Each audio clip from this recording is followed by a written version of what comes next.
Alright guys, welcome back to a brand new video. In this video, we are going to continue with our NestJS tutorial, and I'm going to introduce you guys middleware in NestJS. If you've used Express before, you've definitely used some kind of middleware function. For example, one of the most common ones are body parser, cores, passport, sessions. Those are examples of middlewares that you can register for your Express application. Another example would be if you've created a custom function and you pass in that function as a parameter to the app.get or post or whatever method, and you pass that right before the actual route handler. That is an example of using middleware. Typically, middleware functions are very useful if you want to execute any additional code right before it reaches the route handler. Maybe you might want to perform some kind of validation. Maybe you want to check to see if the request object has a specific header. Maybe you want to make updates, or you want to modify the request or the response object. You can do a lot of things with middleware functions. And so it's a good way to actually separate things that don't belong to the controller logic into a middleware. Well, typically, if it's supposed to happen before, like some kind of pre-processing, then yes, you would want to use a middleware for that. So one example I could give you guys is, let's say if you have a webhook coming from PayPal or Stripe or some kind of API. Typically, webhooks have headers, and those headers allow you to actually validate the webhook, because you don't want to just allow post requests coming from any random endpoint.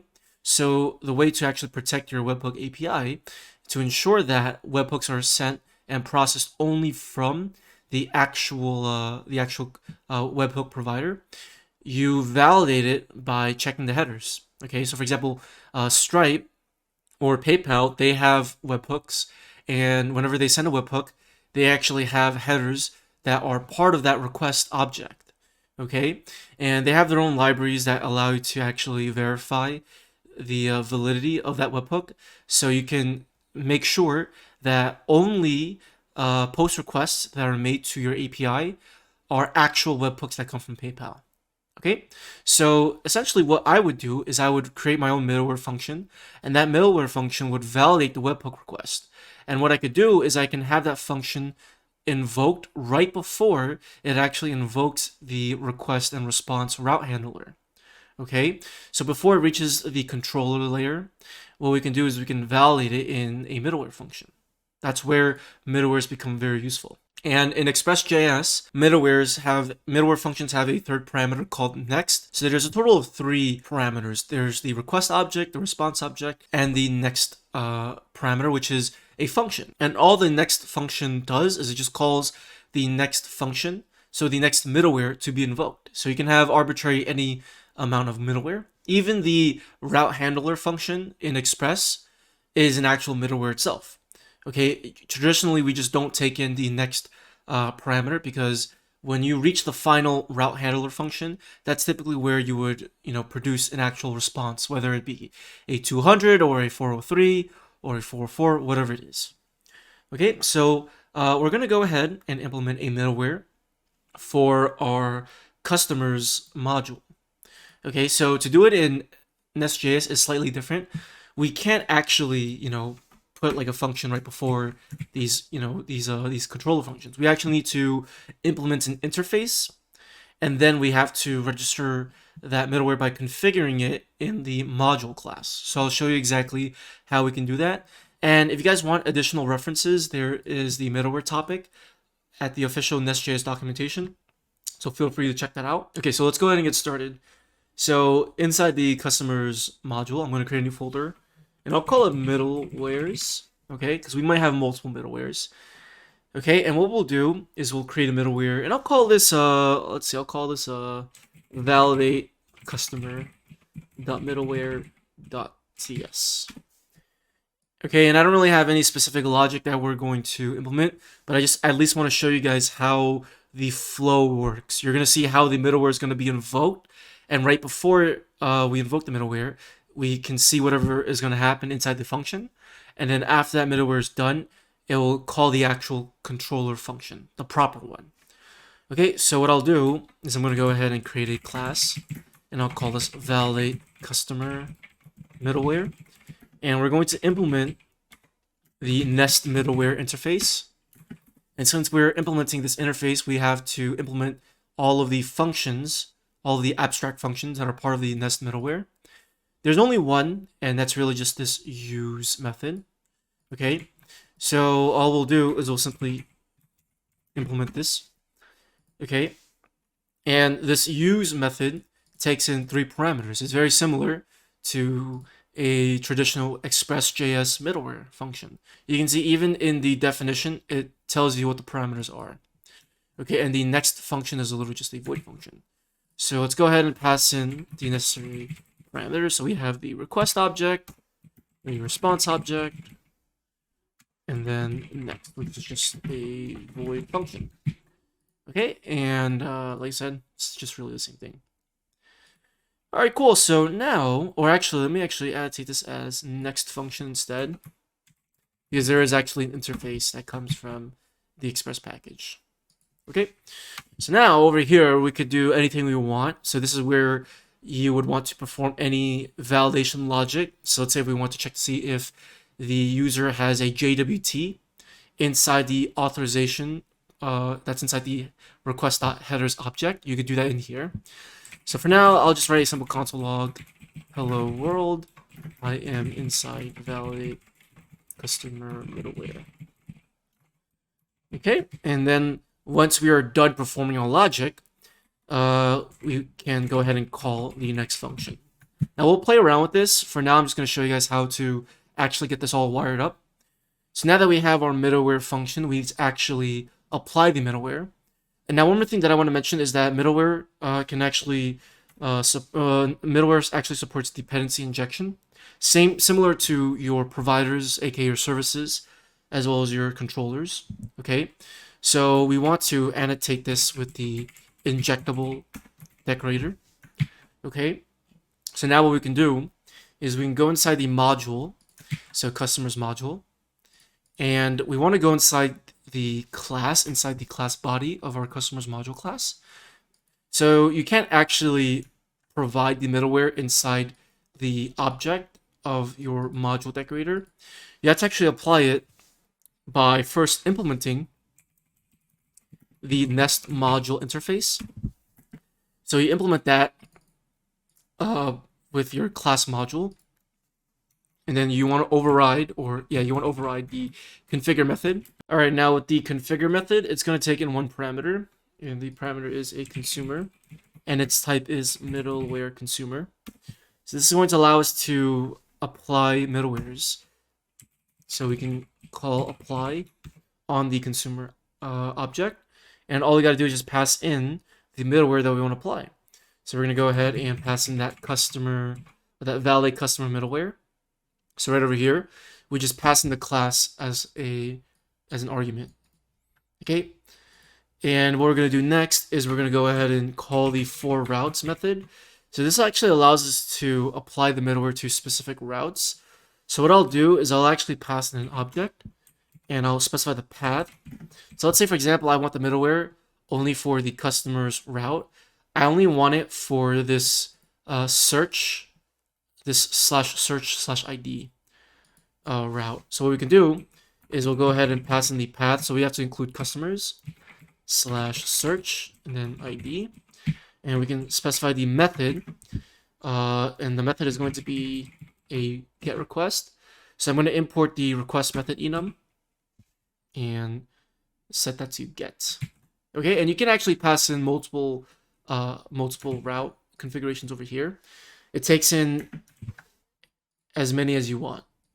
Okay, so this should be good enough. So now if I go ahead and go into Postman now, so if I try to, let's say, for example, if I try to search for a customer, and if I pass in the ID as a route parameter, okay, so you're going to see that it gives us back the response, but in the logs, let's see, it should have, oh wait, whoops, this is the wrong path. It's /search ID. There we go. So you can see that it logs hello world, I am inside validate customer middleware. Okay, and you can see that in the other route, the one where we just had slash customers slash ID, which is this one right over here, you can see that the middleware does not work for this one. And if I were to use the function, or if I were to call this endpoint, which would invoke this get all customers function, you can see that the middleware does not get registered for that as well. Now, if I wanted to register additional routes, like I said earlier, you can pass in another object.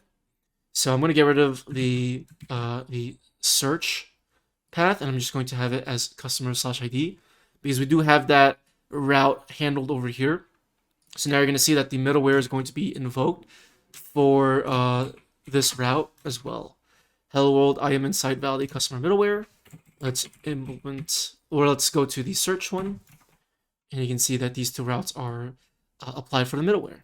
Okay, you can also register this for the entire controller. So you can go ahead and pass in the customer's controller, and any endpoint you call will have that middleware be invoked. Okay, you can see that over there.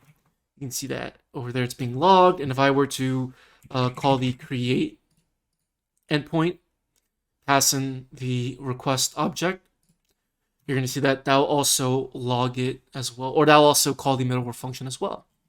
Okay, you can also use the method, let's see, whoops. There's also an excludes method as well, which you can actually use to exclude certain paths. So for example, I can go ahead and do exclude, and I can go ahead and say path. Let's go ahead and do customers. Let's go ahead and do it for the post request. So customers slash create, and the method will be a post. Okay, so now if I make a post request, the middleware, let's see, did I do this incorrectly? Slash customers. I think maybe it's because we already have the controller already, so I think if we just provide create, that should, I think that should be enough. Let me try. Seems like it's still calling. That's so strange why it does that, because it's the correct request method.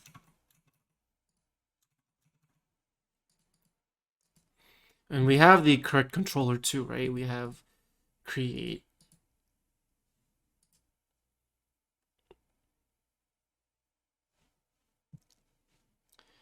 Let's see, customers, API customers create. So it seems like now it's not being invoked, but what happens if I actually use this endpoint? Okay, so it seems like because I have a prefix, it seems like we actually have to specify the prefix in order for it to work. So if I actually go to slash API slash customers, the middleware is being invoked. If I go to slash API slash customers create now, the middleware should not be invoked. So that's excluding it. Let me go ahead and exclude another one. So I'll exclude slash API slash customers. Yep. And then that will be a get request. So if I go ahead and if I make a post request, the middleware should not be invoked. If I go ahead and make a get request to slash API slash customers, the middleware should not be invoked. If I were to make a request to slash customers with the ID in the route, that should invoke the parameter. Okay, so yeah, I think it's because we have a prefix. So we actually have to explicitly mention the actual route. Okay, we need to explicitly mention the actual route. Okay, now also I actually want to also test this out. If I actually go to the user's route, that will not apply the middleware at all. So I just wanted to show you guys how that works so you can customize it to your needs. Now, one more thing that I will mention is that there's a couple more recipes that you can follow on the documentation. I'll let you guys take care of that. But you can see over here that you can actually register as many middleware as you want. You can see over here that they have cores, they have helmet, and they have their own logger. So you can actually register literally as many as you want. So instead of actually passing in a class, you can actually just pass in a function. So let's say, for example, if you don't like having the class-based middleware implementing the interface, you can actually just use a function. Okay, and that function can just be passed in to the apply method. Okay, and you can just continue with setting up the routes and excluding whatever you want. And you can also set up global middleware as well. And you would typically do that inside the main.ts file. So this is actually very similar to how you would set up middleware in Express. Okay, so let's say in the future, which we are actually going to do this when we set up sessions and Passport, we are going to have to use their middleware functions inside this main.ts file. Okay, so this is where you would register any middleware such as cores. Okay, but you don't actually have to register cores though, because there's actually a function called enable cores, and it works similar to the actual cores package.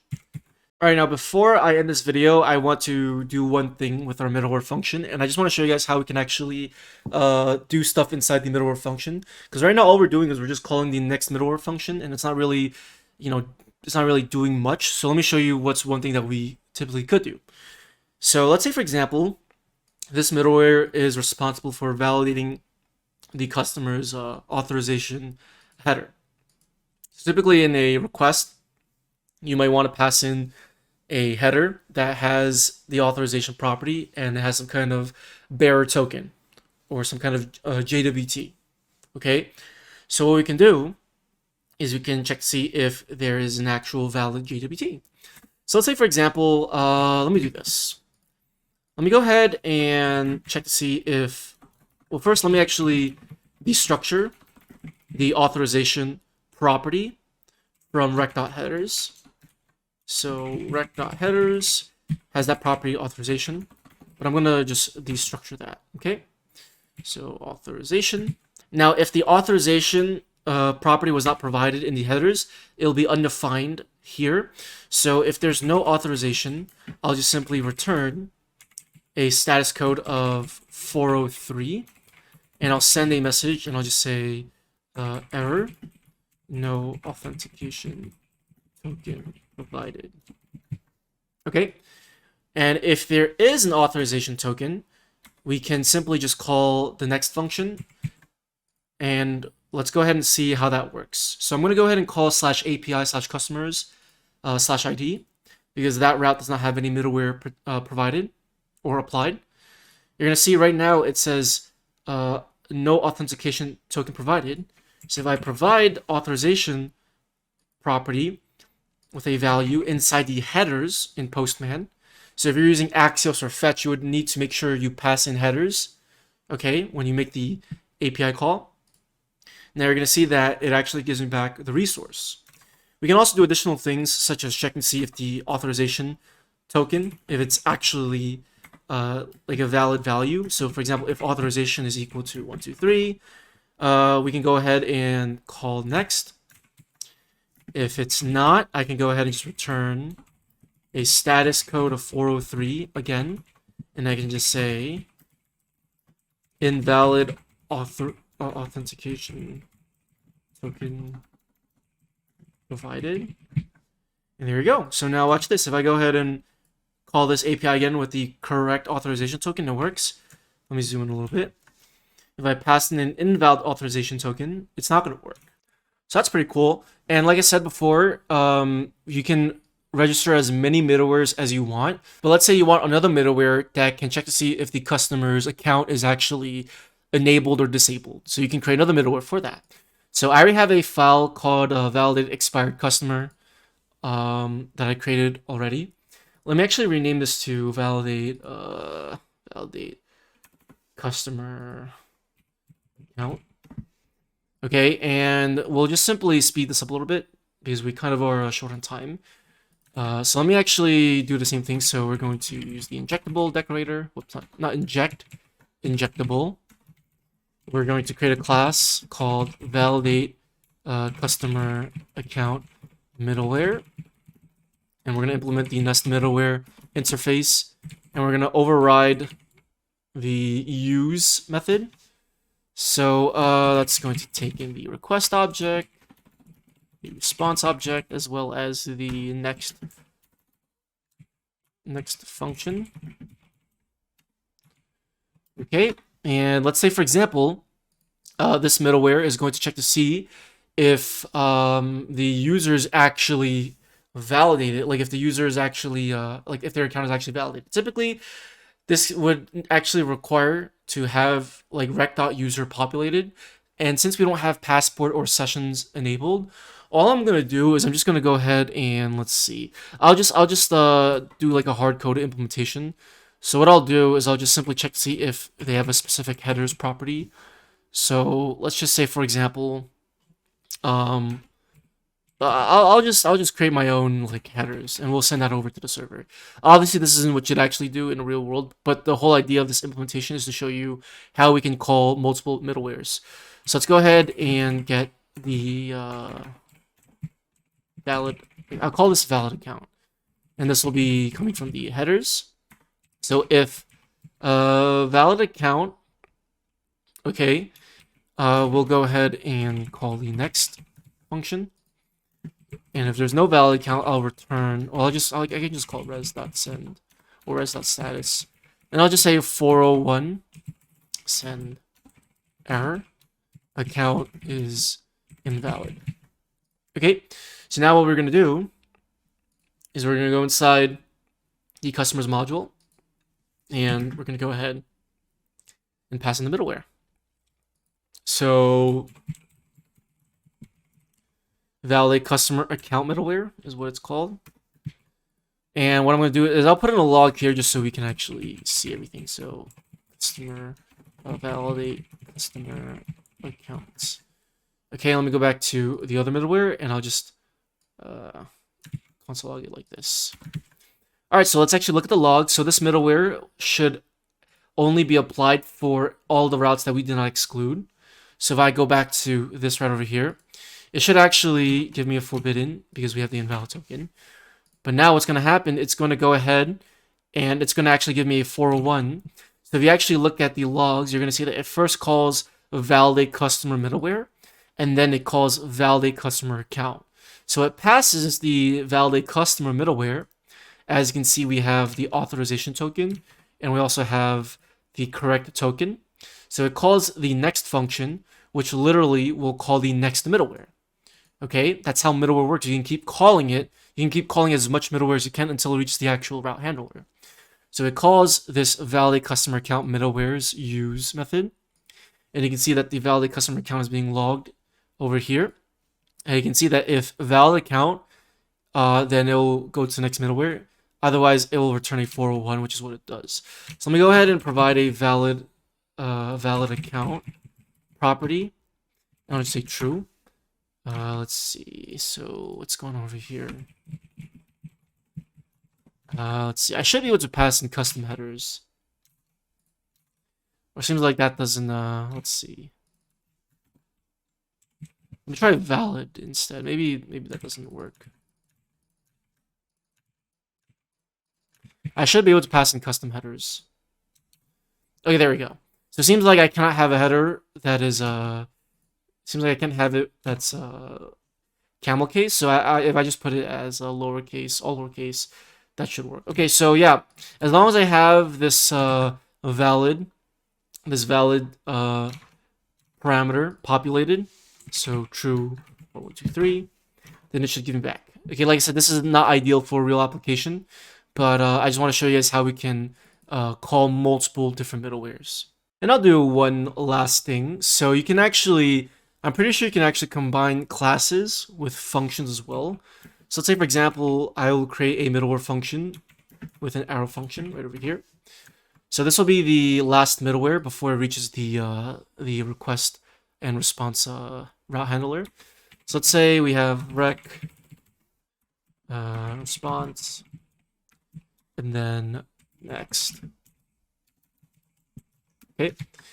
And what I'll do is I'll just simply go, I'll just do a console log. And I'll just simply say last middleware. And I'll just call next. So this should also work as well. So you're going to see that it's going to first call the validate customer middleware. Then it's going to call the validate customer account middleware. And then it's going to call this arrow function, which is also middleware. Okay. So we can actually mix and match as well. So let's go back to Postman and let's test this out. So you can see that it calls validate customer middleware. That's what's first logged. Then it logs the stuff inside validate customer account middleware. and then it calls this middleware, last middleware, and then it reaches the actual controller function. Okay, so hopefully you guys learned a lot with middlewares in NestJS. I know this was a pretty long video, but we definitely did cover a lot. So hopefully everything made sense. And if you guys like this video, definitely give a like and comment and subscribe if you want to. And if you guys have any suggestions of what you would like me to create a video on related to NestJS, then leave a comment down below. So I'll see you guys in my next video. Peace out.